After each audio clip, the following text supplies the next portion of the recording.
সদর দপ্তর কলকাতা কেন্দ্র থেকে PHIE 145 Some Aspect of European History 1789 to 1945 খুব পরিষ্কার করে বললে ইউরোপের ইতিহাসের গুরুত্বপূর্ণ ঘটনা প্রবাহ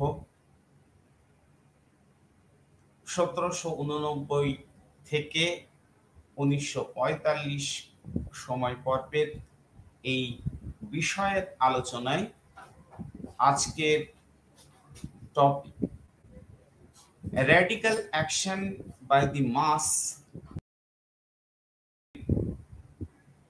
এই আলোচনায় আমি অঞ্জন কুমার বসু সবাইকে স্বাগত জানাই।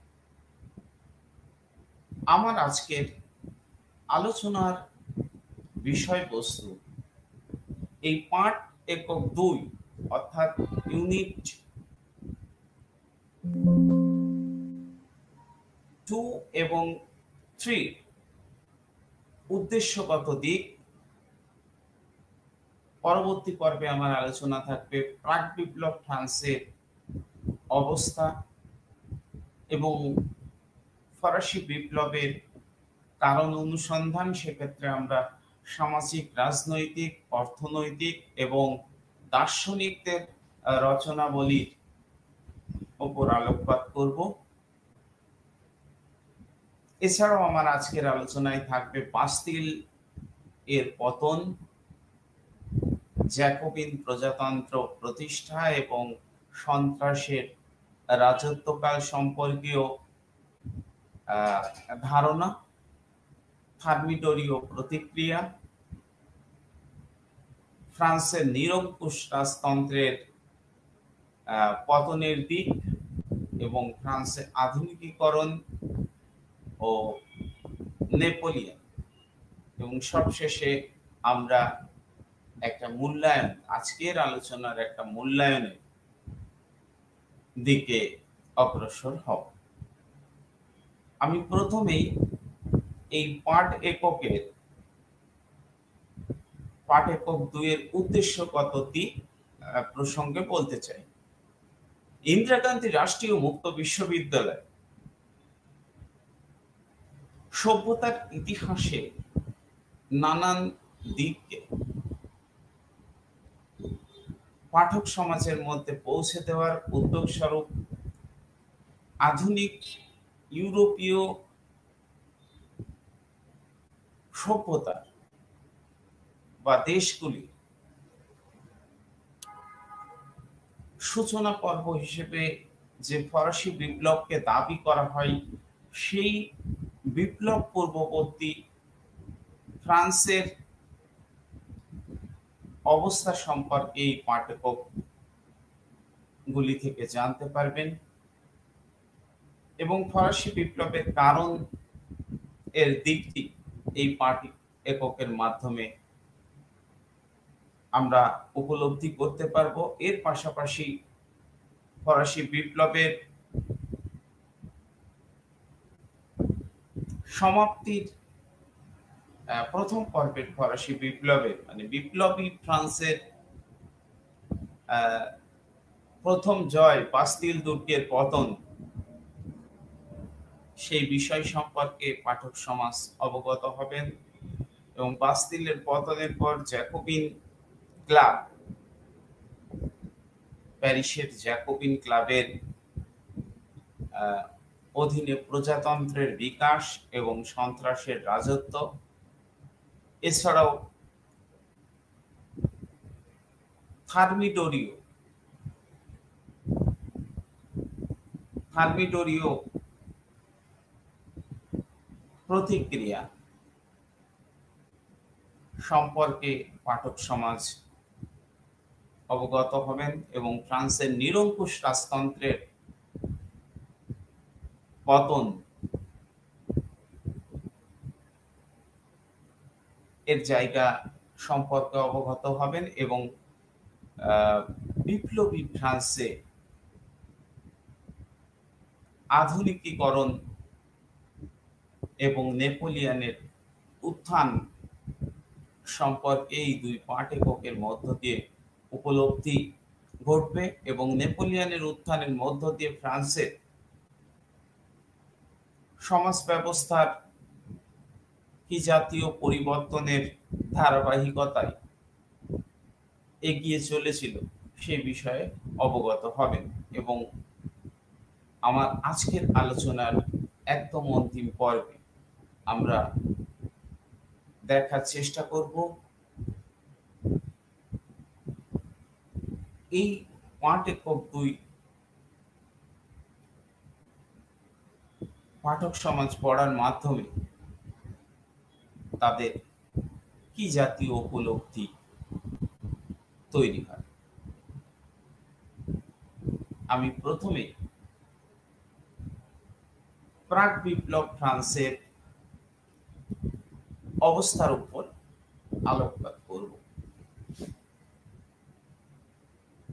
প্রাক বিপ্লব পর্বে ফ্রান্স তথা ইউরোপে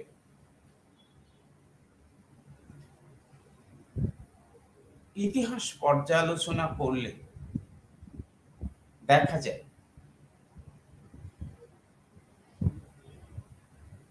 ইউরোপে সর্বত্রই রাজতান্ত্রিক শাসন ব্যবস্থা কার্যত প্রচলিত ছিল। তবে ষোড়শ শতকের শেষ দিক থেকে সপ্তদশ এবং অষ্টাদশ শতক পর্ব জুড়ে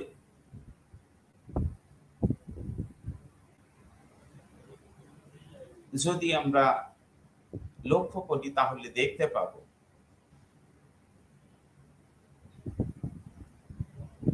রাজতান্ত্রিক স্বৈর শাসনের পাশাপাশি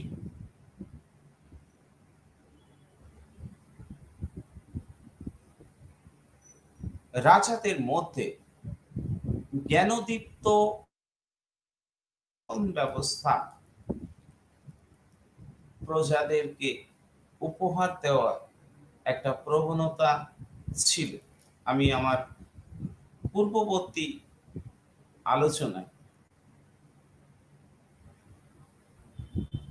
সেই বিষয়ের উপর আলোকপাত করেছি যে ইউরোপের কারা জ্ঞানোদীপ্ত স্বৈরাচারী শাসক ছিলেন, যারা শাসন ব্যবস্থাকে বা স্বৈরাচারকে টিকিয়ে রাখার উদ্দেশ্যে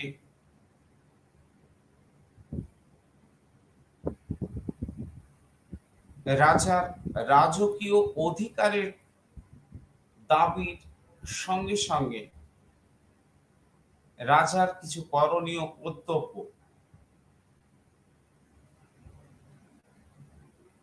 এর বিষয়ে সচেতন হয়ে উঠেছিলেন।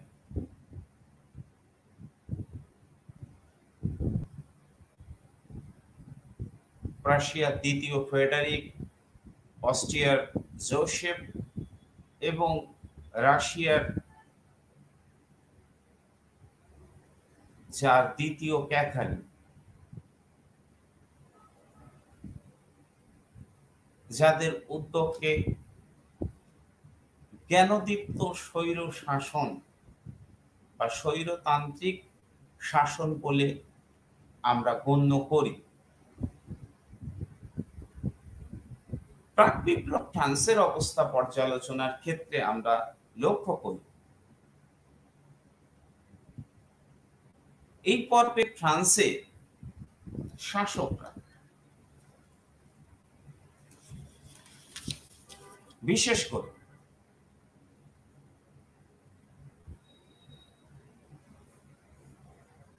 রাজারা স্বর্গীয় অধিকার নীতি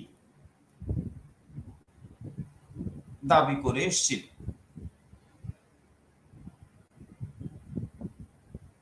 এবং তারা এমন দাবিও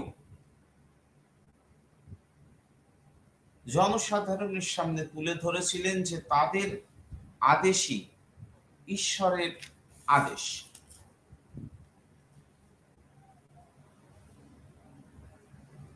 বিশেষ করে ফ্রান্সের বিখ্যাত রাজা চতুর্দশ লুই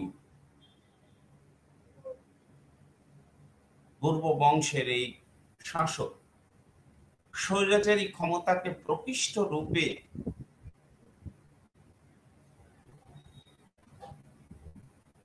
তুলে ধরতে দাবি করে বসেছিলেন, the state it is myself, আমি রাষ্ট্র।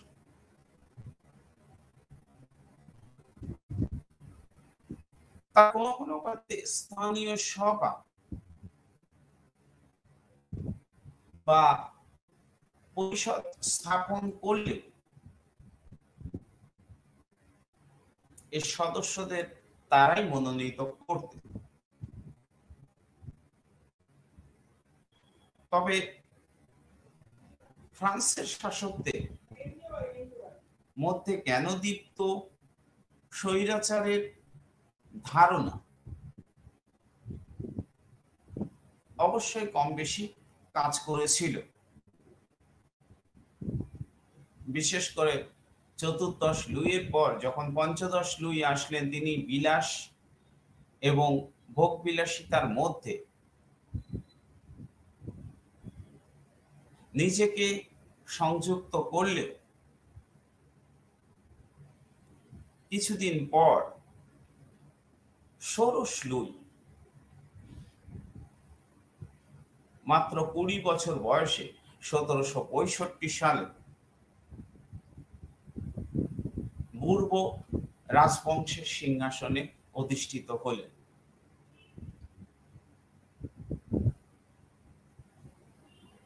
এবং তিনি এসে কিন্তু ফ্রান্সের আর্থিক অবক্ষয় এর বিষয়ে নানান ধরনের নীতি গ্রহণ করার উদ্যোগী হয়ে ব্যর্থ হয়ে শেষ পর্যন্ত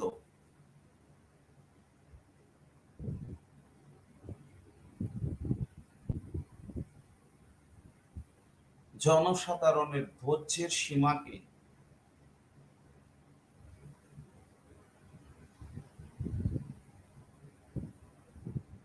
বিশ্ববাসীর কাছে উন্মুক্ত করে আনে। আমি লাস্টে একটু অন্যরকম করে বিষয়টাকে আপনাদের সামনে তুলে ধরতে চাই।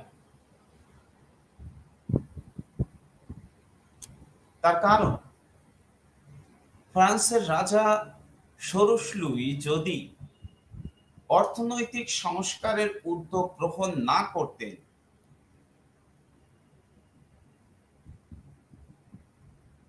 তাহলে সমাজের একটা বিরাট প্রভাবশালী অংশ, বিশেষ করে অভিজাতদের বিরোধিতার সম্মুখীন ষোড়শ লুই হতেন না। এবং ফরাসি বিপ্লব, যা জনসাধারণের বিপ্লব বলে সাম্প্রতিককালে প্রতিষ্ঠিত হয়েছে,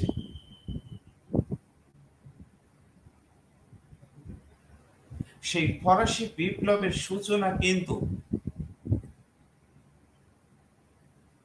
বিপ্লবী আন্দোলনের একজন উল্লেখযোগ্য নেতা এবং পরবর্তী পর্বে সন্ত্রাসের নায়ক রোবসপিয়ারের বক্তব্যের মধ্যে দিয়েও পাওয়া যায়, যা ঐতিহাসিক আলফ্রেড কোপমান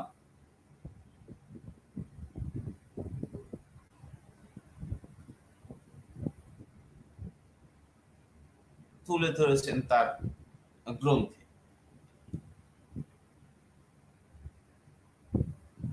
রোবসপিয়ার সেখানে স্পষ্ট ভাষায় ব্যক্ত করেছেন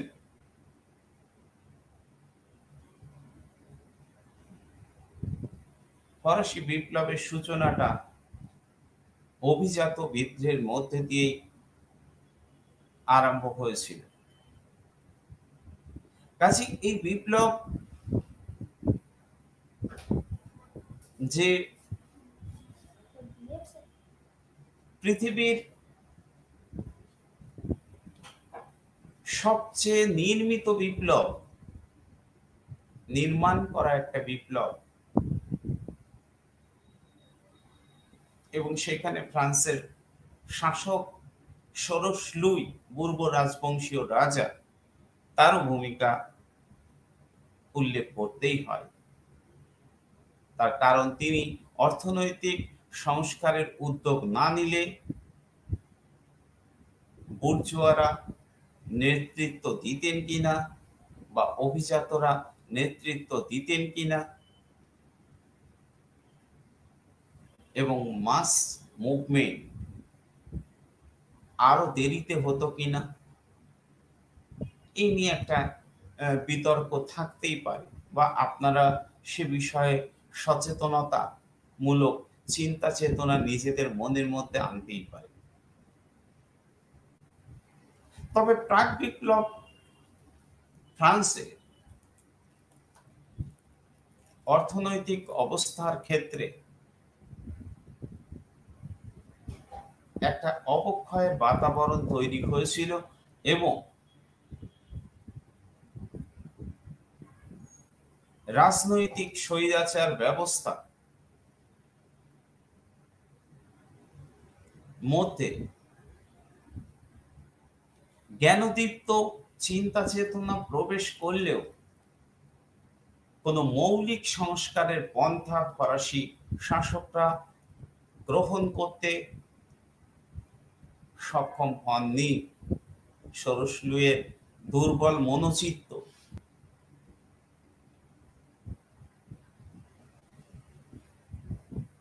এবং রানী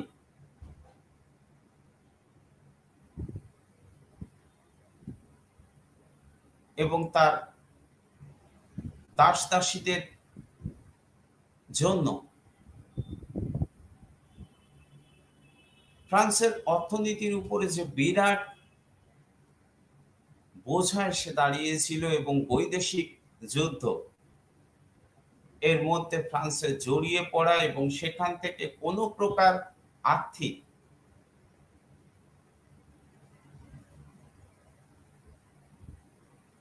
লাভবান না হওয়া ফ্রান্সের অর্থনৈতিক ক্ষেত্রকে ভীষণভাবে প্রভাবিত করেছিল। ফলে প্রাক বিপ্লব ফ্রান্সের আর্থিক অবস্থা খুব সচ্ছল ছিল এমনটা ভাবা যায় না। আবার সমাজ ব্যবস্থার মধ্যেও শ্রেণীগত বৈষম্য এবং সামাজিক অসাম্য রন্ধে রন্ধে প্রবেশ করেছিল।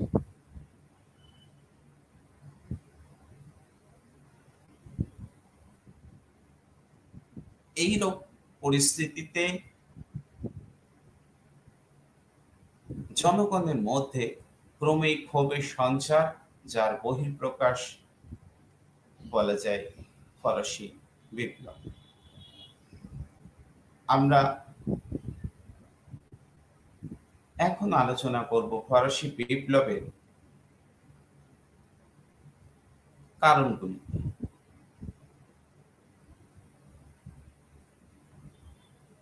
পাঠক সমাজ সচেতন থাকবেন যে প্রাক বিপ্লব ফ্রান্সের যে অবস্থা তার মধ্যেই লুকিয়েছিল ফরাসি বিপ্লবের সমস্ত ধরনের রসদ। আমরা পর্যায়ক্রমে সামাজিক, রাজনৈতিক, অর্থনৈতিক এবং দার্শনিক দিকগুলি একটু একটু করে বা সামান্য সহজ সরল ভঙ্গিতে আপনাদের মধ্যে তুলে ধরার চেষ্টা করব। ফরাসি বিপ্লবের কারণ প্রসঙ্গে ইতিহাসবিদদের মধ্যে একটা দীর্ঘ বিতর্ক বিপ্লবের সময় থেকে বর্তমান একবিংশ শতকে এসেও বিদ্যমান। অনেকে সামাজিক অসন্তোষ বা সামাজিক শ্রেণী বিভাজন এর বিষয়টিকে এই বিপ্লবের কারণ হিসেবে তুলে ধরতে চান। অনেকে ফ্রান্সের পূর্ব রাজতন্ত্রে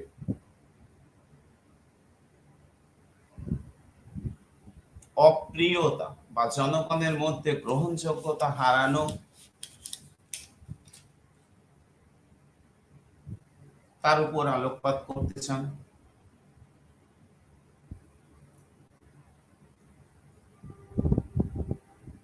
এবং বেশিরভাগ ঐতিহাসিক প্রাক বিপ্লব ফ্রান্সের অর্থনৈতিক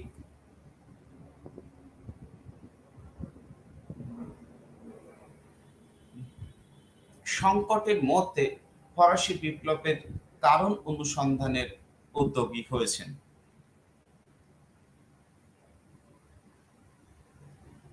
যার সাথে যুক্ত হয়েছিল ফরাসি দার্শনিকদের রচনা। আমি প্রথমেই সামাজিক বিষয়ের উপরে আলোকপাত করতে চাই।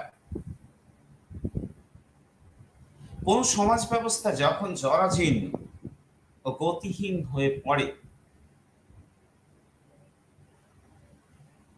তখনই সমাজের মধ্যে এমন একটা শক্তির উদ্ভব হয়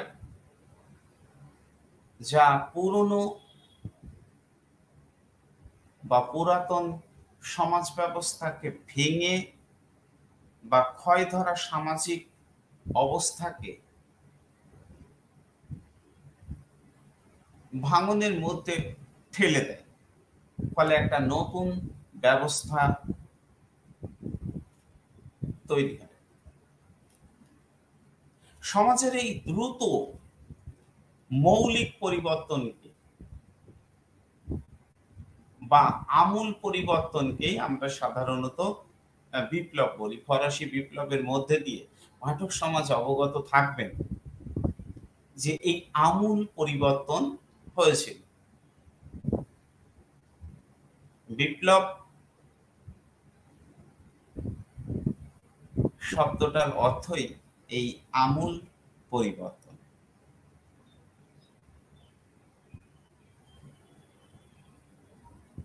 যদিও মার্ক্সবাদী ঐতিহাসিকরা ফরাসি বিপ্লবের ক্ষেত্রে শ্রেণী সংগ্রামের তত্ত্বকে সামনে এনেছেন, তারা বলতে চেয়েছেন ফরাসি সমাজ ব্যবস্থার মধ্যে দুটো শ্রেণী ছিল, একটা সুবিধাভোগী আর একটা হচ্ছে সুবিধাহীন।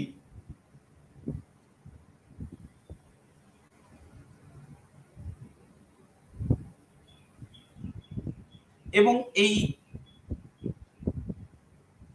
শোষিত শ্রেণী শেষ পর্যন্ত অধিকারভোগী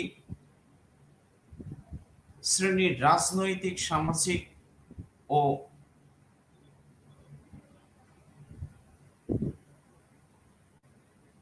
আর্থিক সকল প্রকার অধিকার বিপ্লবের মাধ্যমে ধ্বংস সাধন করে।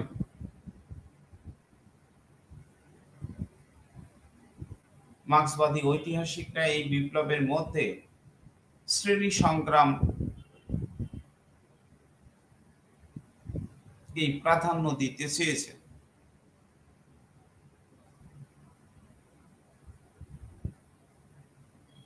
এমনকি ঐতিহাসিক লেফেভার এই জন্য মন্তব্য করেছেন যে ফরাসি বিপ্লব শেষ পর্যন্ত প্যাট্রিশিয়ান বা অভিজাতদের শ্রেণীকে ক্ষমতাচ্যুত করে বুর্জোয়া শ্রেণীর আধিপত্য প্রতিষ্ঠা করে।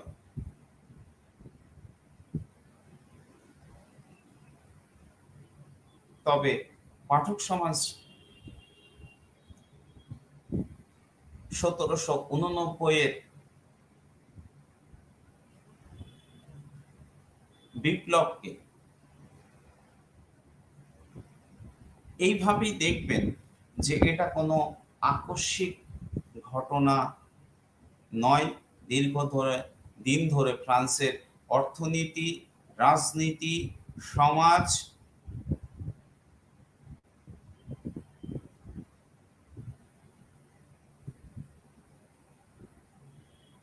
ব্যবস্থার মধ্যে যা চলে আসছিল তার মধ্যে ফ্রান্সের জনসাধারণ বা সাধারণ মানুষের বা জনসমষ্টির স্বার্থ ছিল না।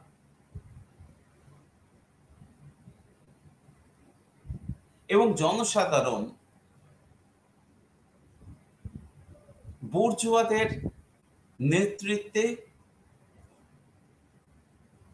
এই পুরাতন ব্যবস্থাকে ভেঙে নূতন সমাজ ব্যবস্থা গঠনে তৎপর হয়ে ওঠে। তাই ফরাসি বিপ্লবকে সামাজিক, রাজনৈতিক, অর্থনৈতিক ইতিহাসের মধ্যেই খুঁজে পাওয়া যায়। বিশেষ করে ফরাসি শাসক যারা সপ্তদশ শতকে ফ্রান্সে রাজত্ব করেছেন, রিশেলু, ম্যাজারিন ও ফ্রান্সের চতুর্দশ লুই, পরবর্তী পর্বে পঞ্চদশ লুই এবং ষোড়শ লুই যে স্বৈরতন্ত্র প্রতিষ্ঠা করে, সেখানে ঈশ্বরকে নগণ্য করে তারা নিজেদেরকে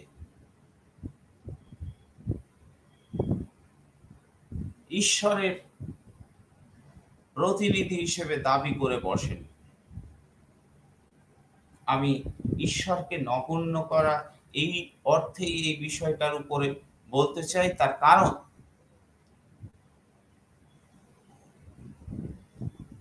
ঈশ্বর নামক ধর্মীয় ধারণাকে তাদের স্বৈরাচারী শাসনের সাথে যুক্ত করে একটা বৈধতা দেওয়ার উদ্যোগ এবং রোমের পোপ বা ক্যাথলিক খ্রিস্টান ধর্মের প্রধানকে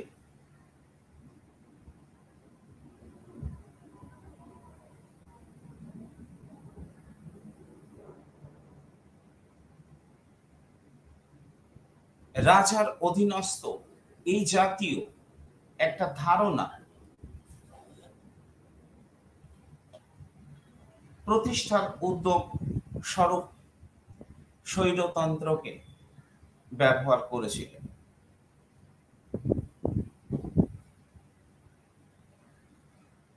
এবং চতুর্দশ লুইয়ের সেই বিখ্যাত বক্তব্য আবারও পাঠক সমাজকে আমি ইতিমধ্যে যা আজকের আলোচনার শুরুতেই বলেছি, দ্য স্টেট ইট ইজ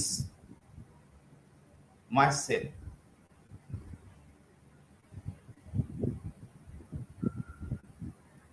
এই জাতীয় ধারণার মধ্যে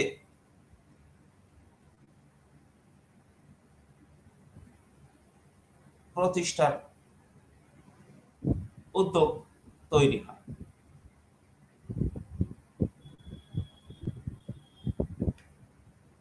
এর পাশাপাশি আমরা এটাও লক্ষ্য করি যে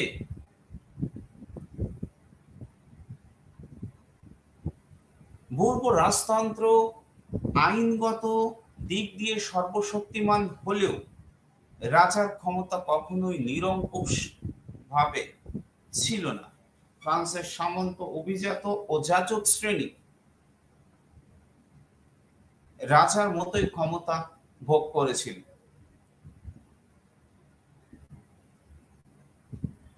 ফলে রাজনৈতিক আধিপত্যবাদের সাথে সামাজিক একটা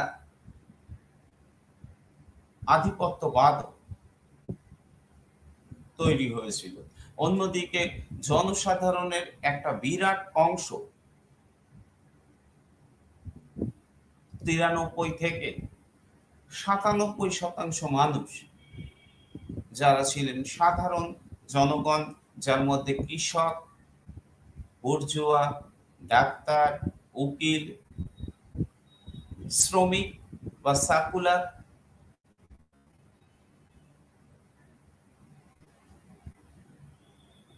নামক তৃতীয় এস্টেট। ফ্রান্সের সমাজ কাঠামোর মধ্যে তিনটে এস্টেট।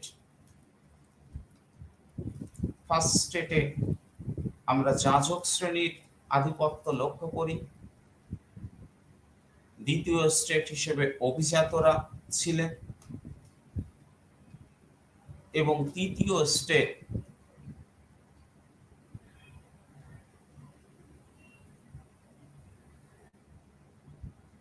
হিসেবে জনসাধারণের এই বিরাট অংশ, যা 93 থেকে 97% মানুষ হবেন শতকরা, তারা ছিল। অর্থাৎ সামাজিক বৈষম্য বিদ্যমান ছিল। আবার ফ্রান্সের অর্থনৈতিক সংকট, যা বিপ্লবে ক্ষেত্রে গুরুত্বপূর্ণ ভূমিকা নিয়েছিল।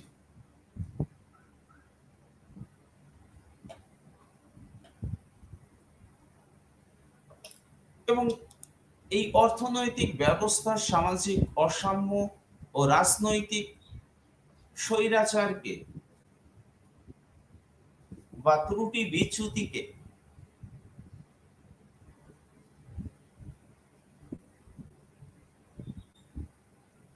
মন্তেস্কু, ভলতেয়ার, রুশো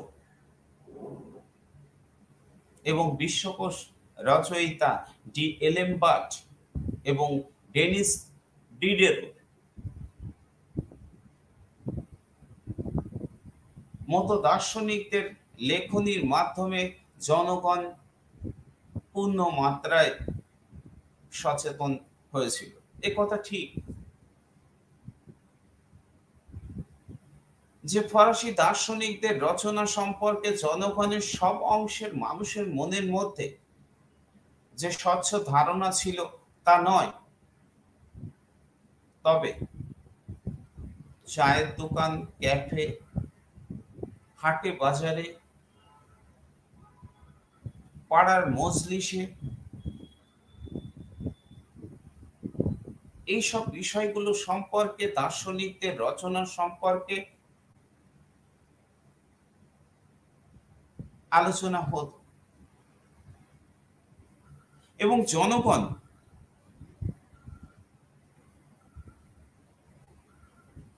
বিচার ব্যবস্থা, দুর্নীতি, পঞ্চদশ ও ষোড়শ লুইয়ের বৈদেশিক নীতি, শাসন ব্যবস্থার মধ্যে দুর্বলতা, ভ্রান্ত রাজস্ব নীতি এবং রাজতন্ত্রের অমিত ব্যয়িতা বা প্রচুর পরিমাণে রাজতন্ত্র তার নিজে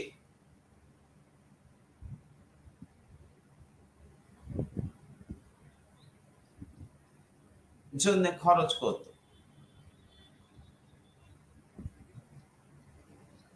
অন্যদিকে সুবিধাভোগী যাজক এবং অভিজাত শ্রেণী, যাদের আর্থিক স্বাচ্ছন্দ্য ছিল প্রচুর,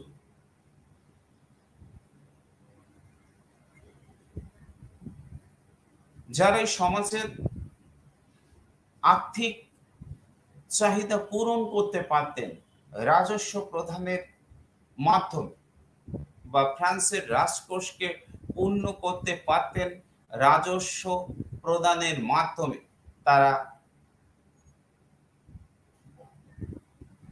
বিশেষ সুযোগ সুবিধা বলে রাজকোষে কোনো প্রকার রাজস্ব প্রদান করতেন না। স্বাভাবিকভাবে ফ্রান্সের অর্থনৈতিক ক্ষেত্রে একটা অসচ্ছলতার বাতাবরণ তৈরি হতে শুরু করে। বাধ্য হয়ে ষোড়শ লুই নানান ধরনের সংস্কার সামনে আনার জন্য ক্রমে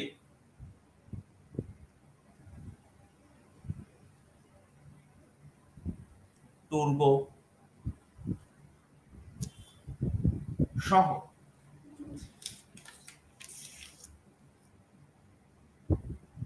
নানান অর্থমন্ত্রীদের পরামর্শে নতুন কর আরোপের উদ্যোগ গ্রহণ করতে পার্লামেন্ট তার পূর্ণ বিরোধিতা করে। ফলে বুর্জোয়া শ্রেণী, যারা তৃতীয় এস্টেট ভুক্ত মানুষ ছিলেন,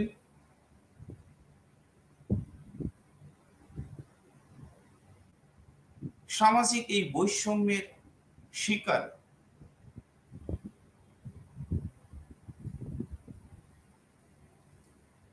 তারা ফরাসি বিপ্লবের নেতৃত্বের সামনের সারিতে এসে উপস্থিত হন। সব মিলিয়ে এমন এক প্রেক্ষাপট তৈরি হয় যা শেষ পর্যন্ত রাজাকে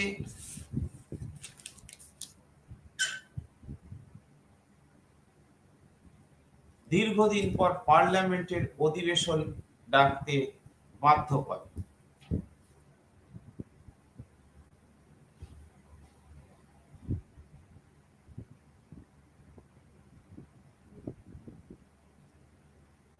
এবং পার্লামেন্টে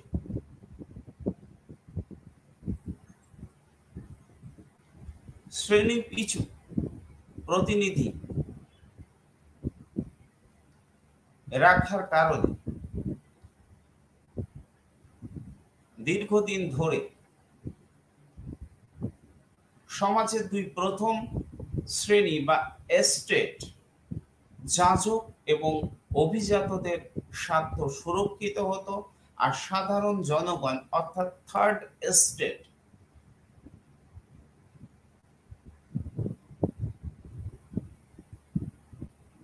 যার মধ্যে কৃষক, শ্রমিক, ডাক্তার, উকিল, বুর্জোয়া, উচ্চ এবং নিম্ন বুর্জোয়া সবাই ছিলেন, তাদের অধিকার বরাবরই উপেক্ষিত থেকে যায়। সম্প্রদায় পিছু ভোটদানের রীতিতে প্রথম দুই এস্টেট একত্রিত হয়ে তাদের সুবিধাগুলিকে অক্ষুণ্ণ রাখে যুগ যুগ ধরে।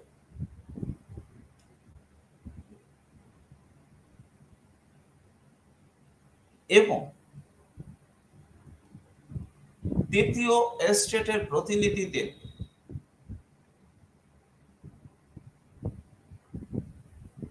অন্য দুই এস্টেট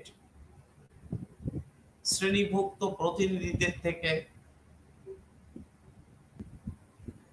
পৃথক করার যে রীতি ফ্রান্সে প্রচলিত ছিল, সেই প্রচলিত ধারায় 1789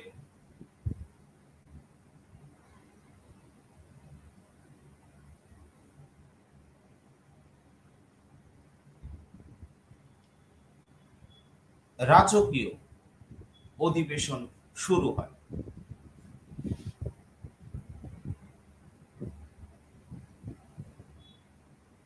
তবে এই সময় পর্বের সব থেকে উল্লেখযোগ্য ঘটনা ছিল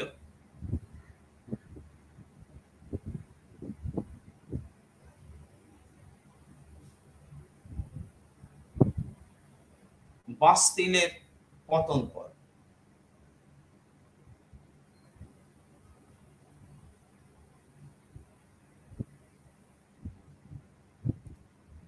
রাজা কর্তৃক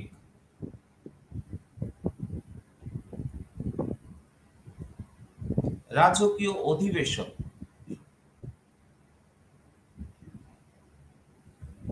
ডাকার প্রতিবাদ স্বরূপ অভিজাত সম্প্রদায়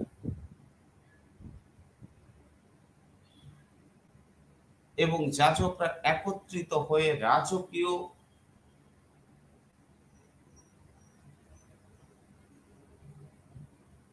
এই অধিবেশনের বিরোধিতা করে আন্দোলন শুরু করেন। ক্রমেই এই আন্দোলন অভিজাত যাজকদের হাত থেকে ছিনিয়ে নেয় বুর্জোয়া সম্প্রদায়, এবং বুর্জোয়ারা সম্প্রদায়ের কাছ থেকে সাধারণ জনগণ, বিশেষ করে শ্রমিক, কৃষক, সাকুলার সম্প্রদায়।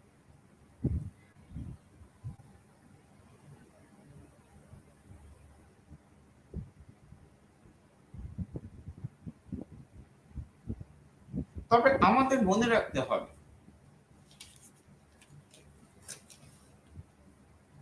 রাজকীয় অধিবেশন চলাকালে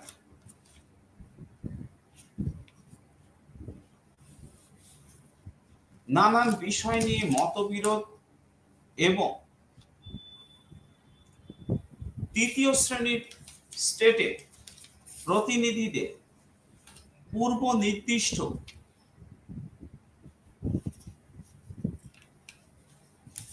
অনুসারে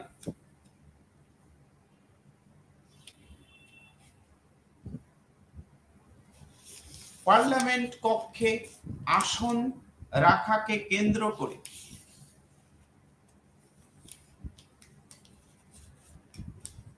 বিরোধিতার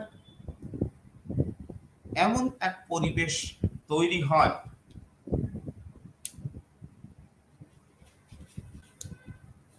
যে তৃতীয় শ্রেণীর প্রতিনিধিরা সভাকক্ষ ত্যাগ করে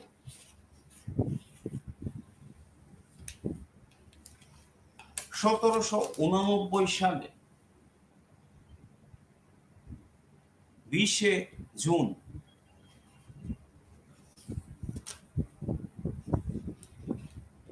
পার্শ্ববর্তী টেনিস খেলার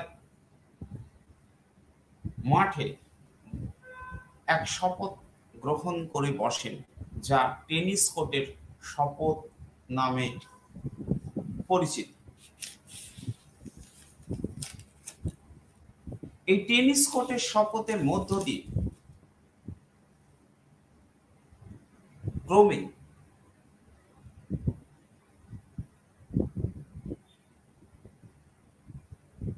ফরাসি বিপ্লবের হ্রাস অভিজাত শ্রেণীর হাত থেকে বুর্জোয়া শ্রেণীর কাছে চলে যায়।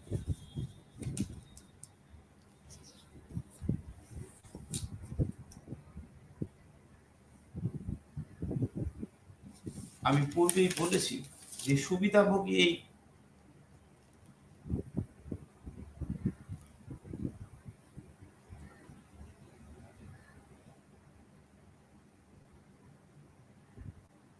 স্বার্থকে সুরক্ষিত রাখার বা অক্ষুণ্ণ রাখার জন্যই পূর্ব সংস্কার, নেকারের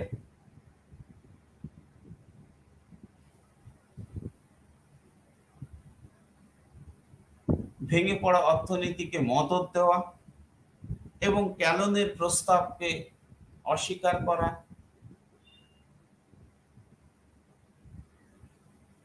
বা ক্যালনের সংস্কার, অর্থমন্ত্রী হিসেবে ক্যালনের সংস্কারকে বিরোধিতা করা, এই প্রেক্ষাপটে রাজকীয় অধিবেশন আহ্বান বা পার্লামেন্টের অধিবেশন আহ্বান ফরাসি বিপ্লবের বিষয়টাকে সামনে এনেছে।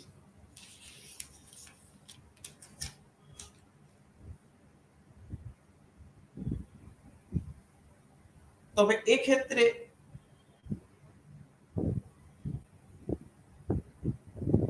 আমাদের মনে রাখতে হবে, টেনিস কোর্টের শপথের মধ্যে দিয়ে যে আনুষ্ঠানিক প্রক্রিয়া বুর্জোয়া শ্রেণী গ্রহণ করেছিল তা শেষ পর্যন্ত 1789 14 জুলাই বাস্তিল দুর্গের পতনের মধ্য দিয়ে তার সমাপ্তি হয়েছিল। অন্তত প্রাথমিক পর্বে ফরাসি বিপ্লব সম্পূর্ণ হয়েছিল এবং বিপ্লব পরবর্তী পর্বেই বাস্তিলের পতনের মধ্য দিয়ে বুর্জোয়া শ্রেণী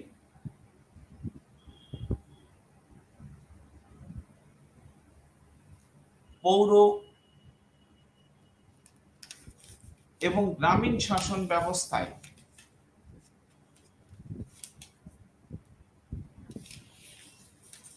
নিজেদের প্রাধান্যকে প্রতিষ্ঠা করতে নানান ধরনের উদ্যোগ গ্রহণ করেছিল। ফলে সাধারণের আশা আকাঙ্ক্ষা সে অর্থে পূরণ হওয়ার ব্যাপারটা এই পর্বেও কিন্তু অতটা সম্ভবপর হয়নি। ক্রমেই জ্যাকোবিন প্রজাতন্ত্র প্রতিষ্ঠা হচ্ছে।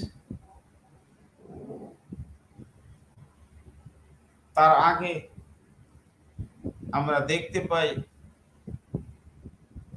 1789 থেকে 1791 পর্বে ফ্রান্সের জন্য একটা সংবিধান রচনার উদ্যোগ, যাতে করে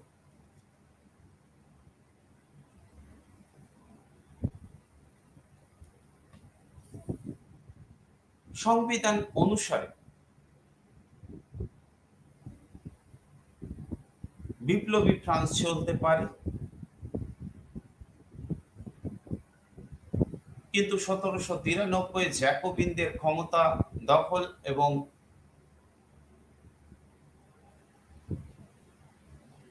জ্যাকোবিন প্রজাতন্ত্র প্রতিষ্ঠা এবং সমস্ত ধরনের বৈদেশিক আক্রমণের আশঙ্কা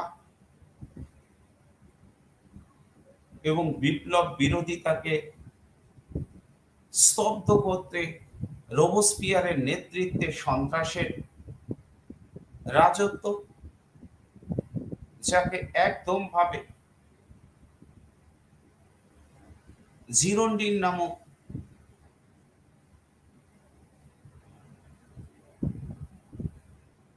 রাজনৈতিক মতাদর্শ গঠনকারী এরা সমর্থন করেননি, যাদের প্রভাব ফ্রান্সের গ্রাম অঞ্চল বা প্রদেশগুলিতে যথেষ্টভাবে ছিল। আর এই জ্যাকোবিনদের আধিপত্য ছিল প্যারিস শহরে, যার অন্তিম পরিণতি আমরা লক্ষ্য করি সন্ত্রাসের রূপকার রোবসপিয়ারের মৃত্যুদণ্ডের মধ্যে দিয়ে। যে রোবসপিয়ার গিলোটিন নামক যন্ত্রের সাহায্যে অসংখ্য মানুষের শিরচ্ছেদ, মাথা কেটে নিয়েছিলেন। বিপ্লবী ফ্রান্সে শান্তি ফিরিয়ে আনতে তার একনায়কতন্ত্র প্রতিষ্ঠা করেছিলেন। সেই গিলোটিন এই তার প্রাণ শেষ পর্যন্ত যায়।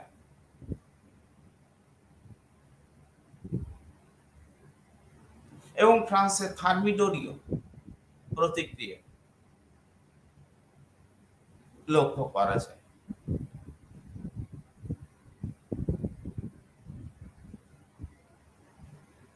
বলেছে এইভাবে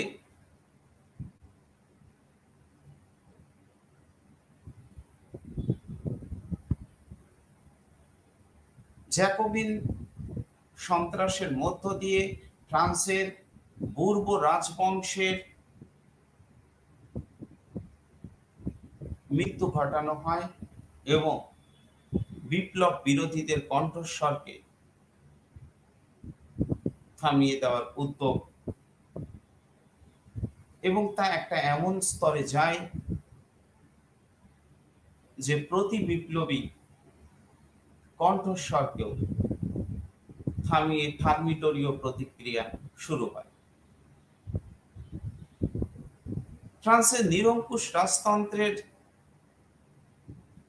পতন এইভাবেই সমাপ্ত হয়। সময়ের স্বল্পতা আমার আলোচনার গণ্ডিকে অনেকটা সংক্ষিপ্ত করতে হচ্ছে, এবং ক্রমে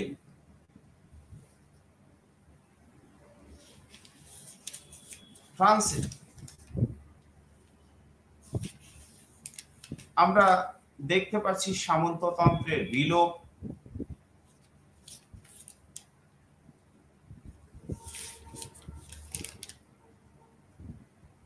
পৌর বা নগর বিপ্লব,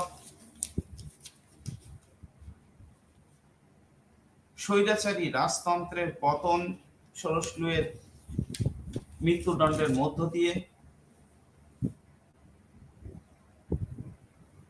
সংবিধান সভা প্রণয়নের মধ্য দিয়ে ব্যক্তি ও নাগরিক অধিকার ঘোষণাপত্র জারি করা,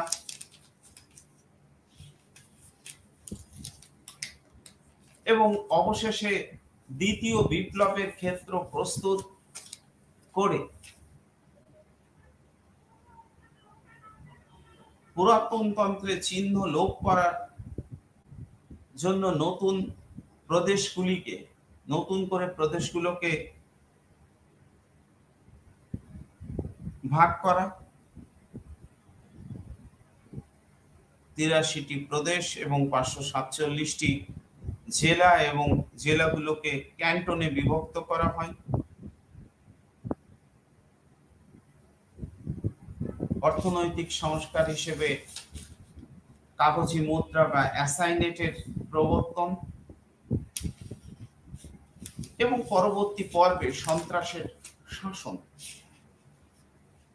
এবং সন্ত্রাসের শাসনকে উৎখাত করে, যা 1 বছরের বেশি সময় ধরে 13 মাস মতো সময় ধরে চালু ছিল, সেটাকে সরিয়ে থার্মোদলীয় প্রতিক্রিয়া স্বরূপ ফরাসি বিপ্লব সংগঠিত করা হয়। এই পর্বে বৈদেশিক ক্ষেত্রে ফ্রান্সের ক্রমে পিছিয়ে পড়া এবং ন্যাশনাল কনভেনশন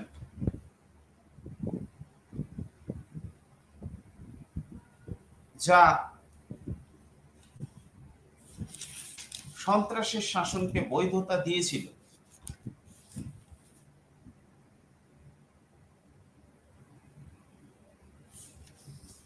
বা ডেকে এনেছিল,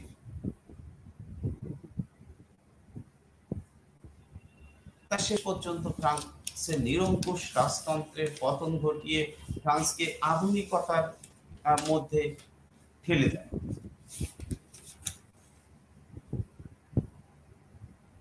এবং থার্মোডলীয় প্রতিক্রিয়া সন্ত্রাসের রাজত্বের মাত্রাহীন নিষ্ঠুরতা এবং জ্যাকোবিন দলের জনপ্রিয়তাকে নষ্ট করে। থার্মোডলীয় প্রতিবিপ্লবের ফলে জ্যাকোবিন দলের জন্য পাল্টা সন্ত্রাস আরম্ভ হয়। জ্যাকোবিনদের সন্ত্রাসকে লাল সন্ত্রাস বলে, আর থার্মোডলীয় প্রতিক্রিয়ার মাধ্যমে শ্বেত সন্ত্রাসের শুরু হয়। যাই হোক, অবশেষে ফ্রান্সে রোবসপিয়ারের মৃত্যুর পরবর্তী পর্বে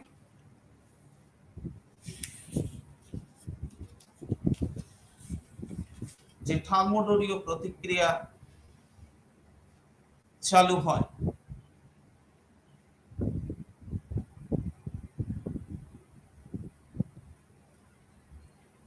তা ফ্রান্সে আধুনিকীকরণ ও নেপোলিয়নের উত্থানকেও সম্ভব করে তোলে।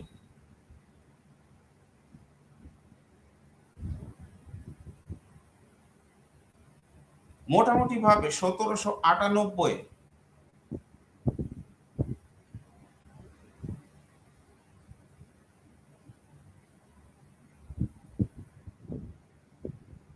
বা তার কিছুটা পরে 1799 নেপোলিয়ন মিশর থেকে ফ্রান্সে ফিরে আসেন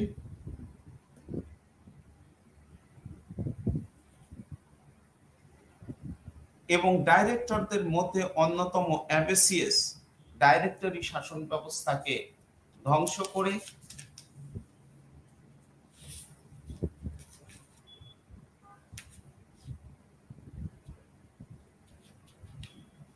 ফ্রান্সের জন্য এক নতুন দিনের বার্তা বহন করে নিয়ে আসে এবং প্রথম নেপোলিয়ন ফ্রান্সের সিংহাসনে বসে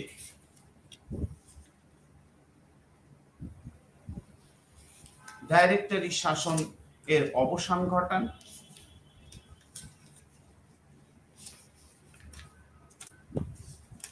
এবং কনসুলেটের শাসনের সূচনা করে এবং নেপোলিয়নের প্রথম কনসাল হিসেবে ফ্রান্সের সিংহাসনে বসে। তারপরে কনসুলেটের মাধ্যমে সংবিধান প্রণয়ন এবং কনসাল রূপে নেপোলিয়নের শাসন সংস্কার ক্রমে ফ্রান্সকে আধুনিকীকরণের দিকে ঠেলে দেয় এবং অবশেষে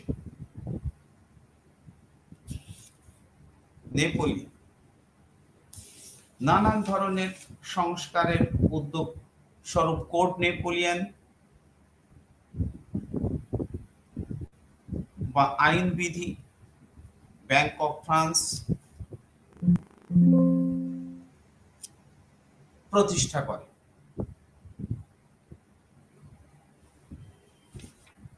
এছাড়াও নানান ধরনের উদ্যোগ গ্রহণ করে শিক্ষাক্ষেত্রে নানান ধরনের নীতি প্রণয়ন করেন, কনকর্ডাট বা ধর্ম সংস্কার বা ধর্মীয় চুক্তি স্বাক্ষর করেন এবং ক্রমে নেপোলিয়ন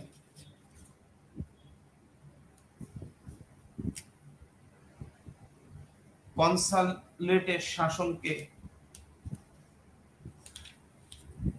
অবসান ঘটিয়ে তার অধীনে ফ্রান্সে সাম্রাজ্য প্রতিষ্ঠা করেন। তিনি সম্রাট হিসেবে নিজেকে স্বীকৃতি দেওয়ার উদ্যোগ গ্রহণ করেন।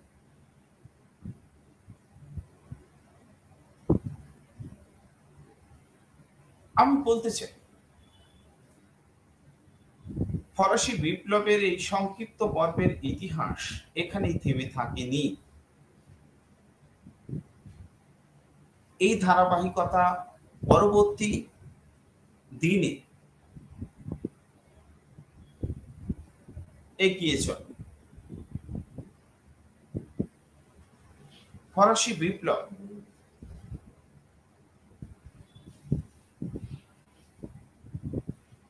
কার্যত একগুচ্ছ ঘটনা প্রবাহে সমষ্টি, যেখানে সামন্ততন্ত্রের পতন, রাজকীয় আধিপত্যবাদের বিনাশ, জনগণের নূতন করে চাওয়া পাওয়ার আকাঙ্ক্ষা কাজ করেছিল আর তার দ্বারা প্রভাবিত হয়েছিল সমগ্র বিশ্ব। সারা পৃথিবীর ইতিহাসে ফরাসি বিপ্লব ছিল এক যুগান্তকারী ঘটনা। পরবর্তী পর্বের আলোচনায় আমরা এই পর্বের ইতিহাসে আরো অন্যান্য দিকের উপর আলোকপাত করব। আজকের মতো আমার আলোচনা এখানেই সমাপ্ত করছি।